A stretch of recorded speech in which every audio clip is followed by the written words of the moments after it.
All right, so before we delve into how we are going to work with dogs throughout this course, it's extremely important to understand what are the causes of leash reactive behavior.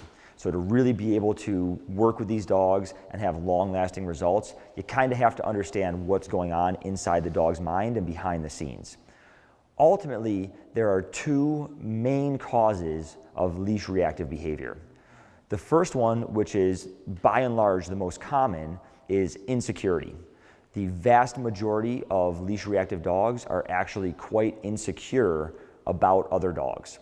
The second and less common cause is frustration. So there's a small subset of dogs that are actually extremely excited to see other dogs, and they become frustrated due to the restraint of the leash. And that frustration and the energy that goes along with it quickly starts to manifest itself in behaviors that look pretty aggressive, although that's not the dog's intention at all. So we're going to go back to that first cause, because that definitely accounts for the vast majority of dogs who have this behavior problem. And that is true of dog aggression in general. The vast majority of dog aggression stems from insecurity or fear of some sort. There are very few dogs that simply like fighting other dogs, and there are very few dogs that act out of pure dominance and are displaying aggressive behaviors in this way. So again, the vast majority of dogs that we're going to see are going to be insecure dogs. And essentially, what happens is this. Dogs, when they are loose, have the ability to communicate with each other in a variety of ways, and most of that communication involves movement and body language. And the other dogs who are also loose are at their own will and liberty to react to those communications also in any way that they choose. And so if a dog is a little bit insecure, they can show subtle signs with their body to communicate to the other dogs around them that they're a little bit uncomfortable.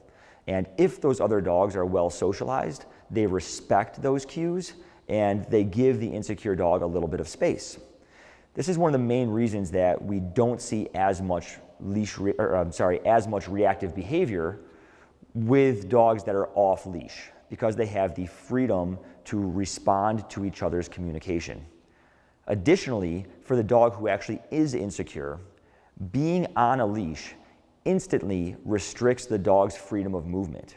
And if we think about it, we all know that if an animal is afraid or stressed, they often have two options, fight or flight. And being on the leash instantly restricts their flight response. And so what we start to see is them move towards a fight or a defensive type behavior far more quickly.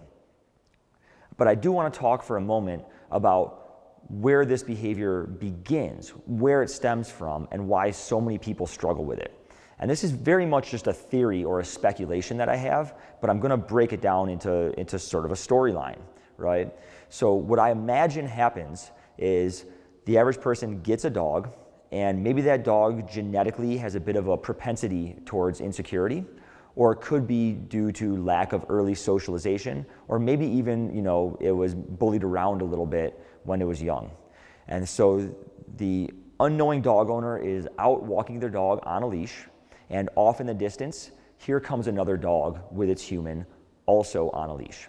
And most people, when they're walking their dog, aren't looking down and staring at their dog the whole time. They're looking forward and they're watching where they're going. And so what most likely happens is, as the oncoming dog approaches, the dog in question starts showing some signs of insecurity. And because the owner is not maybe educated on what to look for, or maybe just isn't even looking, as most of us wouldn't be, they don't notice those signs. And so we keep moving closer, and the other dog also keeps moving closer. And that other dog, maybe if it had its own choices to make, would be making a bubble around or walking away and not moving in a direct line towards this dog who's clearly showing signs of insecurity. So both dogs now have no say in the matter and continue to move towards each other. And our little doggy here might continue to show those signs of insecurity, and they just don't work. And this may not happen all at once. It could be over several repetitions of going for walks, that eventually the dog starts to become more and more stressed because its normal communication is ineffective when it's on a leash. And eventually they hit what we call their stress threshold and they pop, right? They hit their limit of what they can tolerate and their behavior explodes into the barking and lunging that we typically see. And lo and behold, what happens when they do that? Everybody moves their dogs away. So we see our dog explode and we grab the leash and we turn around and we get him out of there. Or the oncoming person goes, whoa, I'm not approaching that. And they also walk away. And so what our dog learns very quickly is that if I'm uncomfortable with the approach of another dog, the most effective way to handle that scenario, the most effective way to make sure that dog does not come any closer is for me to bark, lunge, whine, scream, all of those behaviors that really manifest themselves into what we call leash reactive behavior. And throughout many, many repetitions of this, the dogs oftentimes abandoned even attempting to show any of the more subtle signs of being uncomfortable, and they default immediately to this more explosive behavior because it's working out really, really well for them. Essentially, they have the pressure, what we call the social pressure of this oncoming dog. They don't really want that dog approaching them. And the way to relieve that pressure and get more comfortable is through barking, lunging, and screaming. And the behavior becomes a highly reinforced behavior in that regard.